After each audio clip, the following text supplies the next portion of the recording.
So I don't know if I'm the only person that ever came up with this idea, but somehow I found a way to connect Matthew Lillard's three iconic roles into one story. Before we get into the story, please do bear with me. This video is going to be pretty long. I completely apologize for that. I wanted to come up with every single detail to try and connect this story as best as I can. So let's get into the story. So how it all starts is in a town called Woodsboro, where a kid by the name of Stu Mocker is fulfilling a plan with his best friend Billy Loomis. Now the plan doesn't really go as well, and Stu Mocker ends up getting a TV dropped onto his head, leading a lot of people to believe that Stu Mocker didn't end up surviving. But what a lot of people didn't know is that Stu Mocker survived, but the impact of the TV slamming onto his head didn't leave without any repercussions. It turns out that Stu doesn't remember what happened, and he had lost his memory from the impact of the TV. It was decided that Stu Mocker would be innocent of reason of insanity, and he was let go. They decided to give him a new name and change his identity. So they changed his name to Norville Shaggy Rogers and sent him away from Woodsboro. Now it was pretty okay for him for a little while. He ended up making a couple new friends, Velma, Daphne, and Fred, and they got along pretty well.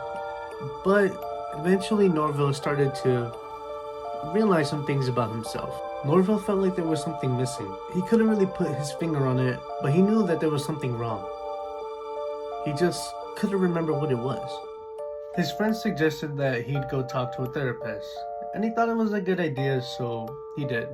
The doctor prescribed him some medication, but it didn't really do too well for him in the end. The medication would make him have these hallucinations, to the point where he would even think that his dog was talking to him. His friends start to notice his sudden change in behavior and eventually decide to cut all ties with him. But he wasn't really happy with that decision. Norville trusted the group with everything.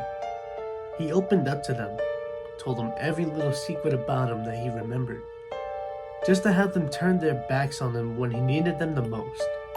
It didn't really sit right with him, and it caused him to finally have his breaking point and finally find what he felt like he was missing. He decided to have his revenge on the group, taking them out one by one.